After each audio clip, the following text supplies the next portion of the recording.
Makes sense? Thank you. G'day. Yep. Jackson. If we have mic over to Jackson. How are we going so far? Okay. Jackson, you asked a good question. Why do I have social anxiety? Fear of eye contact, extreme nervousness, not knowing what to say. Social anxiety is usually caused through one primary problem, and that is your belief about yourself, what you believe yourself to be. You have a very poor assessment of your own self. You have a similar problem in a way to Cecilia, in that you believe yourself to be much worse than you actually are. Do you understand? Yep. This, unfortunately for you though, has made you quite narcissistic at times. In other words, you've become so self-absorbed in this emotion that you even now force other people to engage you a certain way.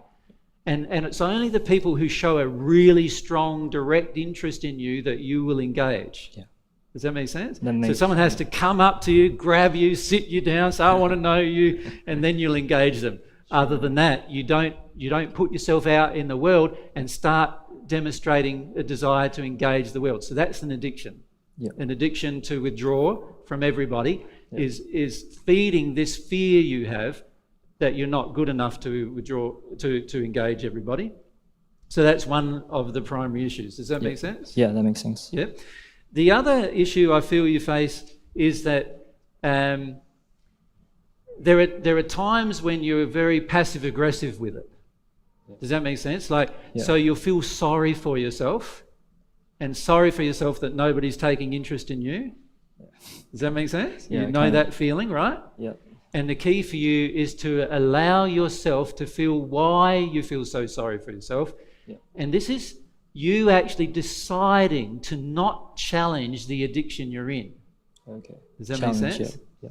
The way to challenge it is to start talking to people and engaging people and be you in front of people, and say what you feel and think. But unfortunately, what you're doing is you're always trying to assess what they think about you before you begin anything. Yeah.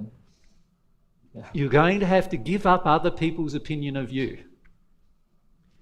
Now, this tells me that in your childhood, there was a lot of opinions directed at you about you, and you've accepted them.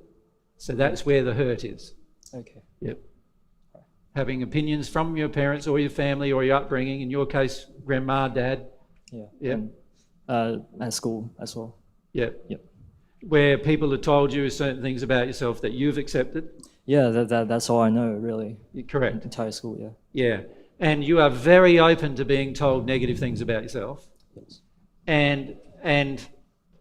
But also you now are in a bit of addiction about it, because what you try to do now is it's almost like a test of everybody. Unless they come up to me, grab me, sit me down, engage me, I don't want to know them. Right? So there's this test that you're implying across everybody, that everybody's not interested in you, and it's only the people that are really, really, really, really interested in you that you will allow full engagement of. Yeah, it's a fear, yeah. Yeah. And that's a fairly strong fear, isn't it? Yeah. Right, for yourself. Yeah. So I would start with those couple of things: the hurt from being told that you're worse than you actually are, and then the second thing I mentioned is this addiction you have of withdrawing. Confront the addiction of withdrawal. Yeah. Thank you. G'day. Jesus. Yeah. G'day. Diane,